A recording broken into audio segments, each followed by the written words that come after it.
eessaa dhufte? Ani maqaan koo Caaltuu Guutamaa jedhama. Caaltuu Guutamaa. Aanaa Jirsa-Lafoo ganda Korsooddoo Gubaarraa dhufe. Eessi. Waaqayyo waan naa godhe waan baay'ee naa godhe jechuudha. Isa keessaa yeroo jalqabaati kanuma asitti waaldaa kana nan dhufan ture. Dhukkuba loon asii dhufin dura. Garaa koo kana baay'ee dhukkuba bakka ganama akka qorraan natti fakkaata. Galgalas qorraan jedha. Ani garuu ofirratti hin beekne. Achi bakka amman turaa deemu baay'ee dhukkubaa deemee uffanni uffadhu bakka garaa koo alqa koo kana gadi waan ta'eef akka madaatti dhukkuba. Achiin ka'ee guyyaa tokko waaldaa kana dhufee jennaan lafa kaanee dhaabbannee kadhachaa jirru. Namni Waaqayyo Paaster Magarsaan dubartiin tokko as keessaa dhibee gadameessaa dhukkubsatti ishiin garuu ofirratti hin beektu. Qarshii 650 irratti hojjetame. Gidduu keessaa hin kufti. Inni addaa tokko itti bu'a amma laala yeroo isaan jedhan yeroo isaan dubartii akkanaa jedhanii dursa dhibee gadameessaa qabdi jedhanii dubbatan nan dhagaa dhaabbadheen jira. Dhaabbannee kana walakkaa kana dhaabbadheen ture. Achiin in kufti humna addaa tokko itti bu'a yeroo isaan asirraa dhaabbatanidhaan miila koo qabee mataa kootti bakka wanni teenya keessa girsee isaan booda nan kufee akkana na baasanii jedhanii as immoo kutaa duubatti na dabarsanii achitti naa kadhatanii dhibee gadameessaa kana nan ofirratti hin beekne dhukkubsadhee maatiin koos kan hin beekne kan amma naa hin dhaqne Waaqayyo rakkoo koo keessa koo argee na fayyise dhibee gadameessarraa Waaqayyo naa galateeffadhaa jedha. Galateeffadhaa. Ati akka dhibee gadameessaa ta'e hin beektu akka bira 650 sirratti hojjetame hin beektu garuu si dhukkubuusaa garaan kee kun si dhukkubu gurdii hidhachuulee dadhabuu kee beektu. Bakka uffanni uffadhurree na dhukkubsaa harkaan irra yeroo akkana garaa koo godhu sirriitti na dhukkuba. Natti baasatuma deeme dura ganama na ciniinaa na waraana ganamaaf galgal qorra natti fakkaata uffatuma darabee uffadha garuu maanaan godhu achi bakka harkaan irra amma tokko ga'utti na dhukkubaatii deeme.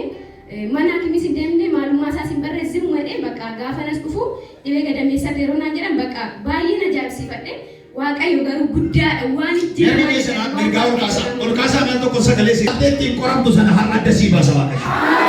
Sadi mana kee irratti wallaalte jireenya kee irratti wallaalte garuu ittiin dhiphachaa jirtu sana har'a sirraa kaasa Waaqayyo. Har'a sirraa isaa akka jedhame isan ofirratti wallaaleedha. Har'a fuudhee bareedaame. Isa wallaale Waaqayyo naa bareedeedha. Dabalaa galata midhaa gooftaadha. Tureera naannoo ji'a lamantaa. Inni darba ji'a lama hin darba. Ergasii nagaa. Nagaa kooti waan tokko iyyuu argee hin beeku. Faayidaa kooti. Ish waan biraa waan jettu qabda. Inni lammataan immoo waa'ee abbaa koodha ture. Abbaan koo dugda kana inni dhukkubsata yeruma tokko jechuun itti ka'ee yeroo qorraa waan akkasii dhukkubsata. Sammuuna itti fufee dhukkubu kana immoo fayyaa isaa ture oduma deemu ganama manaa gabba'eetu akkana fuulduruma kara halaatti ba'uudha odoo deemu xiqqoo gufatee akkama mataadhaan xiqqoo gad jedhee daddarbame. Achi ol jedhee nan dhaabbadhee dugda isaan ol jedhee dhaabbachuu dadhabee achi an qaxxee man dhaabbadhee ilaalaa siqeetu awwaara keessa bakka of dadhabee kufee gad taa'ee jechuudha. Achi nama lamaan kaasnee galchuu dadhabnee ol fuunee bobaa isaa qabnee manatti ol galchinaan garanatti ciisneenyaan hin ciisu na gubeedha dugdeenyaan na gubeedha. Lutti kuni asii qabee amma bakka gimmaashni gar tokko isaa hin hojjetu sin jedhee laasha'ee achi bakka mana matsaafaa naa deemaadha ortodoksiidha xifatina gosa tsabala nageessaa maaloo mana laaftu. Mana matsaafaa jechuun ishee kun dhaabana maa godhu? Mana xonqaayee jechuudha. Eessi. Achi naa dhaqa maaloo mana laaftuudha. Achi maatiin koo immoo homtuu mana jiran ture maamee koos hin jirtu ana bichaadha.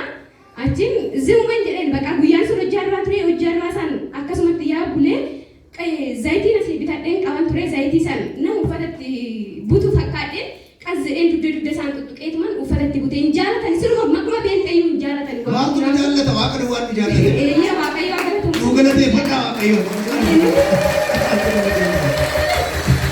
Eessi.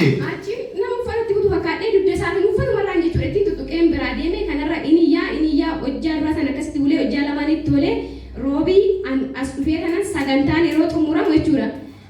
Paaster nama Waaqayyootiin Paaster Magarsaadhaan kunii abbaa koodha suura isaa silkii keessaa baasan jechuudha. Iddoo sana dhaabbatanii turanii namni immoo karaa alaatti ba'aa jiru. Kun abbaa koodha Paaster Neelaa dhukkubsatanii naa kadhadhaa fi jedhe. Achi ennaan harka isaanii silkii irraa akkanatti kaa'aniitu fayyeera dhaqinaan jedhan. Achi ameen jedheen garagaree deemee yeroo nan gabba'ee dawwaluuf harma kiyya fayyee innoo ka'ee deemuu jalqabee mi'a rakkoo nagaa qabaanaan jette Waaqayyo isa nagaa namaa kennuuf as dhaabatee fagootti isa fayyisuu danda'u dabalaa Waaqayyoon galateeffadhaa. Haleluuyaa. Ishi isa booddee fayyaa fi abbaan waanke. Waan sina jaabu akkas taareen ani jedhe fayyeera dhaqi bichaa naan jedhan ameen jedheen garagalee deemanis asii gabbee mamuyyuu sin yeroo na Tuusi ta'e kanaan fayyaa itti teessi. fayyeera innoo naan jedhan himdee anis kadhachiisee himmee fayyee naan jedhaniitu natti manimee jedhe darbee kiyyaan achi baqa hin fayyee kinoo ammaa irraatti nagaa isaatii waaqayyoof galanni guddaa naa ta'u. Dabalaa galata fidaa ta'u. Bakka si gargaare. Inni sadaffaan immoo obboleettii kootu dhukkubsata ture. Konfiraansii yeroo darbe torbee tokkoof ture. Achi konfiraansii sana hin dhageenyerre garuu yaaduma koo dhufuudhaaf yaade waldaa kana baay'ee jaalladhan nan deddeebi'a jechuun ture. Achi gaafani waldaa kana dhufuudhaaf yaadu obboleettii koo baay'ee dhukkubsachaa turte hin dhoksiti maatii. Eessa jirti isheen? Biyya alaa jirti Duubaay jirti. Eshi. Nu dhoksiti silkiin ani waan softu bakka nutti taarti yoo nan dabalee. Gooftaan qabdu.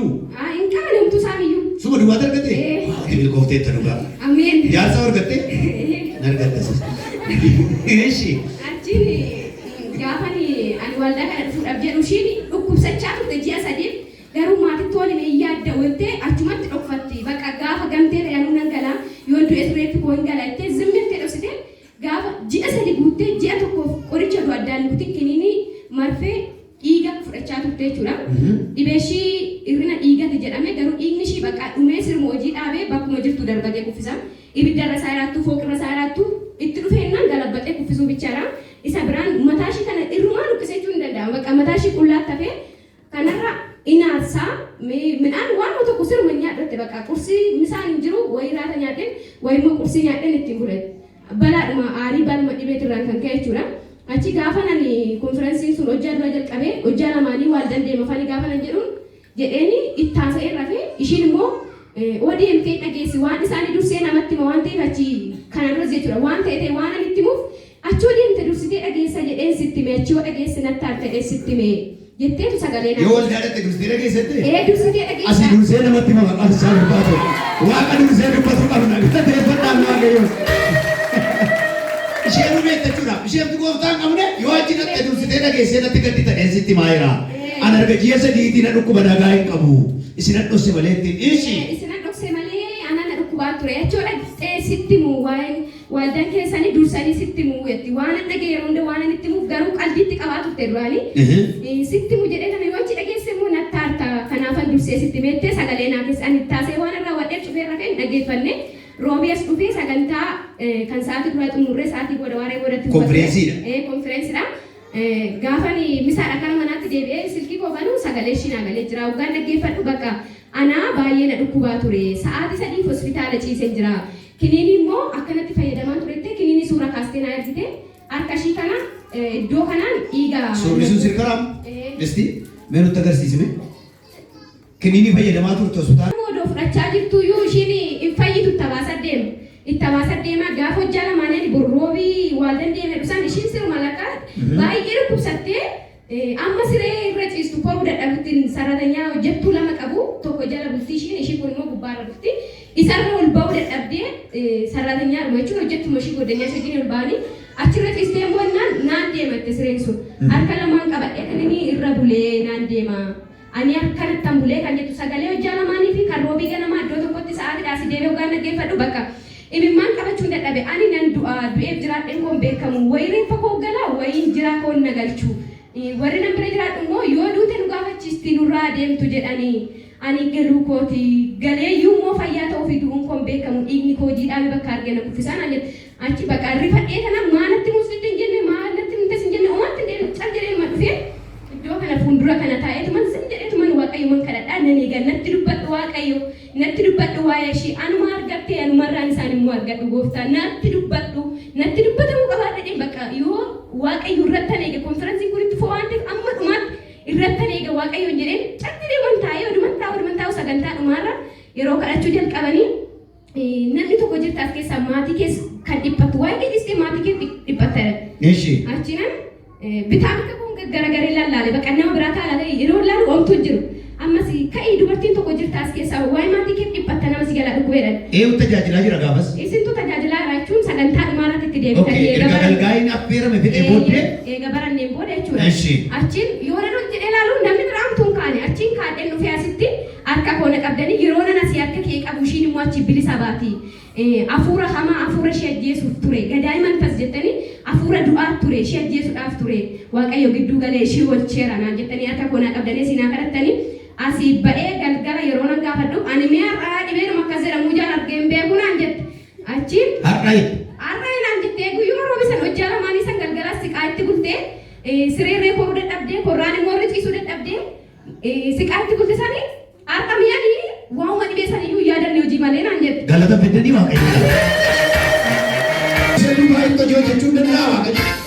Asas teessee wallagatti siif hojjeta. Deemuu ittiin hojjeta. Fira kee biyya garaagaraa jiran sa'aatii kana jalqabee bilisa baaseera. Humna maqaa Yesuusiin bilisa baaseera. Bilisa baaniiru jedhame. Obboleettiin kee moroobii masa duwwaa. Baay'ee duraan haasa'u turre sa'aatiin qabdu sa'aatii raftuu fi sa'aatiin misaa kursii nyaattu qofa natti dubbatti. Hojjechuudhumas dubbachumaaf turre sa'aatiin qabne san amma sa'a barbaadde haasofti. Hojiin irree mana keessa qallalee fi jaraan irree wal lolti mana lama jijjiirrattee gadeemte isuma lammataa galte saniin iyyuu naan taane si qarran jiratti amma kan ergasii hojiinis nagaashiiti mataan ishirraa luqqees deebi'ee fi waaqayyo kanaan fageenyi lafaan daangessu qilleensi bishaan san daangessu harki fayyisu waaqayyo iddoo lapheen jiru kamittuu hin ga'a waaqayyo guddisaa naa galateeffadha. Baga si gargaare waaqayyo bara baraan nama dhugaa ba'uu siyataa isa gooftaan nagaan naqe.